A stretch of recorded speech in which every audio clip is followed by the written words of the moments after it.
एक दिन एक भक्त ने पूछा, बाबा, मैं सब कुछ सही से करती हूँ, रोज पूजा पाठ करती हूँ, फिर भी घर में बरकत नहीं है, धन नहीं टिकता, सदस्य बीमार रहते हैं। तो आज इन्हीं सवाल का जवाब मिलेगा भक्तों।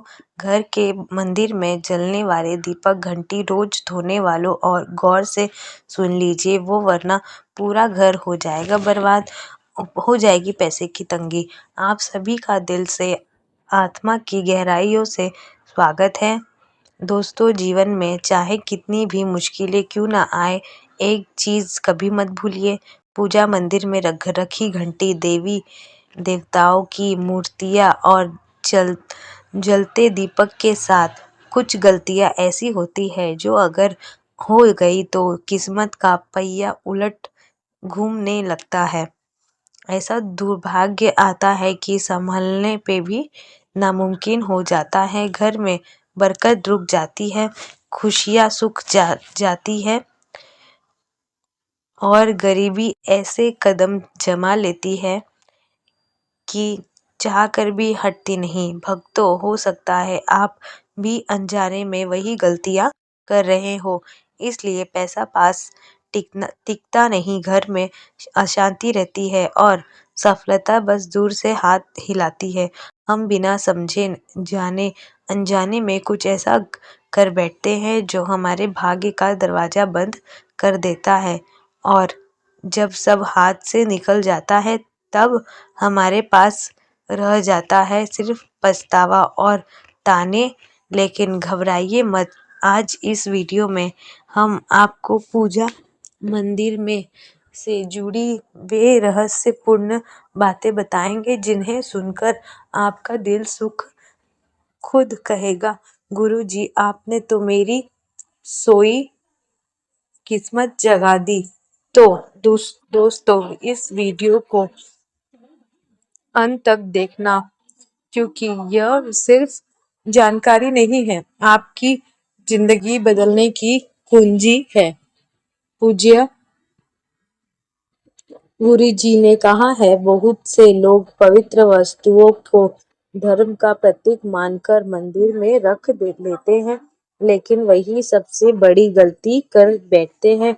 आज हम आपको विस्तार से बताएंगे पूजा मंदिर में कौन सी चीज रखनी शुभ है और कौन सी अशुभ, दीपक कितने बजे जलाना चाहिए और जलाते समय कौन सा मंत्र बोलना चाहिए, घंटी कब बजानी है, सुबह या शाम, और कितने बार, शंख कब और कैसे बजाना चाहिए, और बजाते समय किस मंत्र का जाप करना चाहिए, दीपक रोज धोना चाहिए या नहीं, मंदिर में कितनी मूर्तियां रखनी चाहिए और क्यों। यह 7-8 बातें छोटी लग सकती है, लेकिन इनका असर आपकी किस्मत पर सीधा पड़ता है। भक्तों, इस तरह की जानकारी आपको कहीं और नहीं मिलेगी, चाहे आप लाखों करोड़ों खर्च कर दें। हम अपने मन से कोई कहानी नहीं गढ़ते, यह सब ज्ञान है ज्योतिषी शास्त्र, धर्म शास्त्र और ऋषि मुनियों की वाणी से लिया हुआ, जिसे हम आपको के लिए आसान भाषा में लेकर आते हैं। और हाँ, एक भक्त ने हमसे पूछा था, पूजनीय मैडम जी, मैं रोज पूजा करता हूँ लेकिन फल क्यों नहीं मिलता, उल्टा नुकसान ही हो जाता है। इस वीडियो में मैं आपको इस रहस्य का भी जवाब दूंगी। दोस्तों, देखिए, हमारा काम है आपको सच्ची और सही सलाह देना। हम आपको जब भी कुछ बताते हैं वह आपके भले के लिए होता है।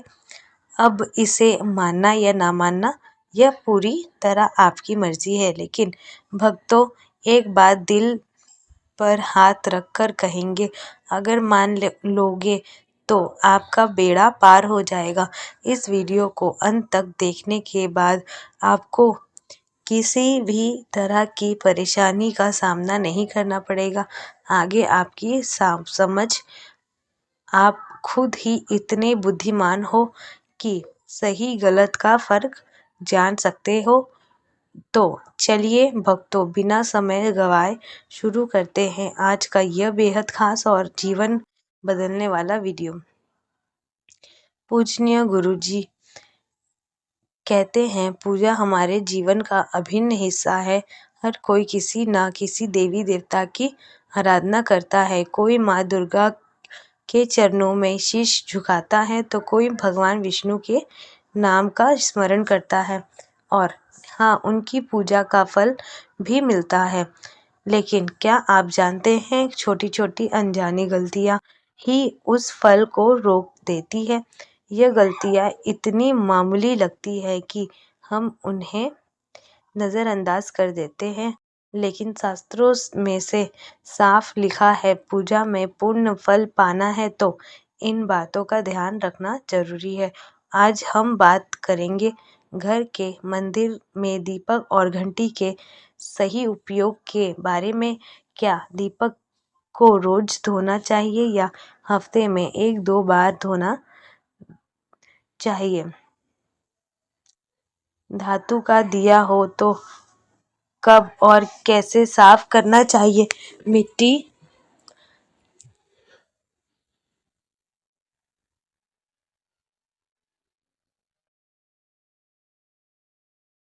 के दीपक का सही समय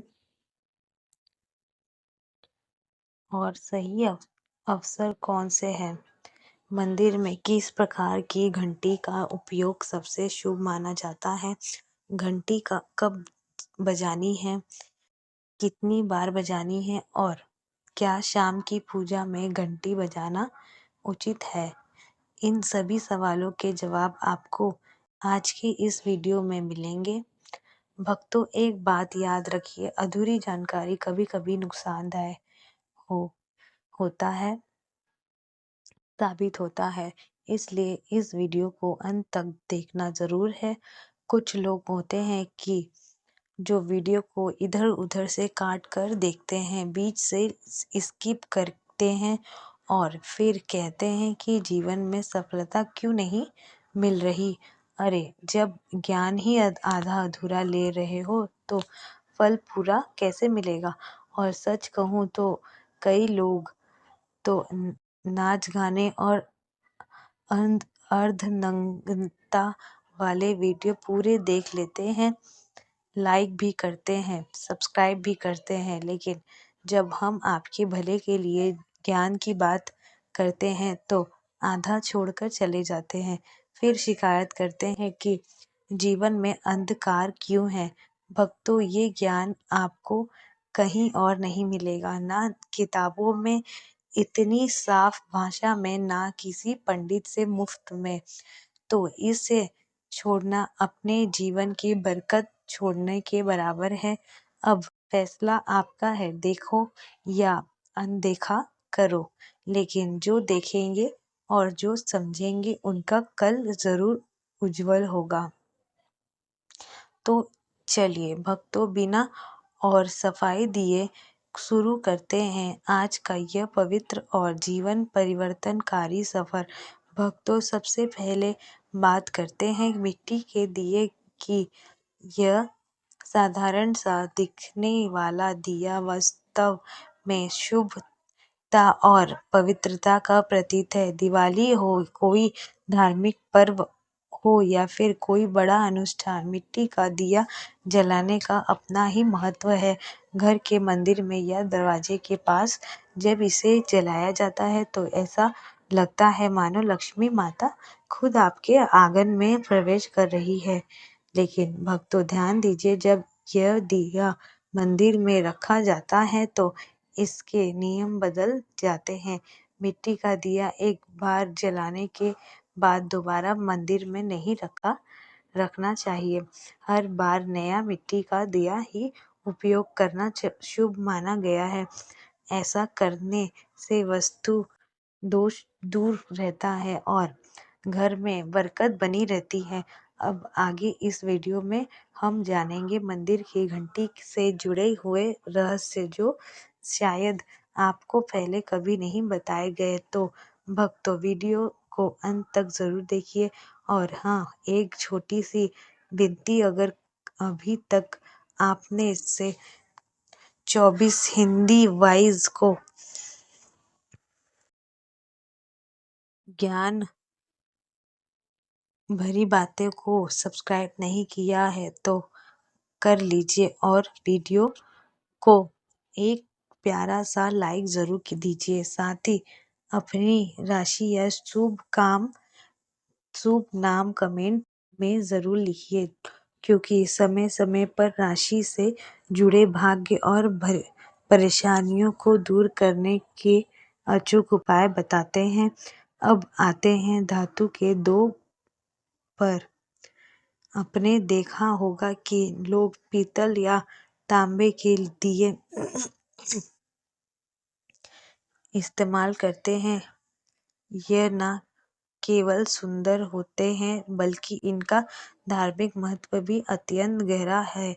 लेकिन भक्तों, इन्हें सिर्फ जलाना काफी नहीं है, इनकी शुद्धि भी उतनी ही जरूरी है। इन्हें रोज धोकर घास कर गंगा जल से साफ करना चाहिए। गंगा जल से धोने पर दिया पवित्र हो जाता है और घर में सकारात्मक ऊर्जा चारों ओर फैल जाती है। अगर आप हफ्ते में केवल 1-2 बार इन्हें साफ करते हैं तो यह पूरी तरह से शुद्ध नहीं हो पाते, इसलिए इसे अपनी रोजाना की आदत बना ले। और अब आते हैं घर में मंदिर की घंटी पर। पीतल की घंटी की ध्वनि ऐसी होती है जो वातावरण की नकारात्मक ऊर्जा को तुरंत दूर कर देती है और सकारात्मक का प्रवाह बढ़ा देती है। लेकिन भक्तों, इसे कभी भी दक्षिण दिशा में ना रखें, यह अशुभ माना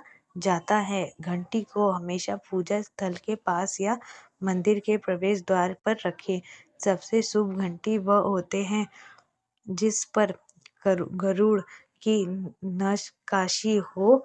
इसे नक्काशी गरुड़ घंटी कहते हैं और इसे अत्यंत पवित्र व फलदायक माना गया है। अब सवाल आता है, घंटी कितनी बार बजानी चाहिए? भोग लगाते समय घंटी को 5 बार बजाएं। ऐसा करने से भगवान भोग को जल्दी स्वीकार करते हैं। पूजा के दौरान घंटी को जोर जोर से या लगातार नहीं बजाना चाहिए, सिर्फ 3 बार बजाना ही उचित है। घंटी को हमेशा दाहिने हाथ से बजाएं और इसका मुख पूजा स्थल की ओर होना चाहिए। याद रखिए, घंटी को सुबह की पूजा में ही बजाना शुभ माना गया है। शाम की पूजा में घंटी बजाने से बचना चाहिए, क्योंकि शास्त्रों में इसे उचित नहीं माना गया है।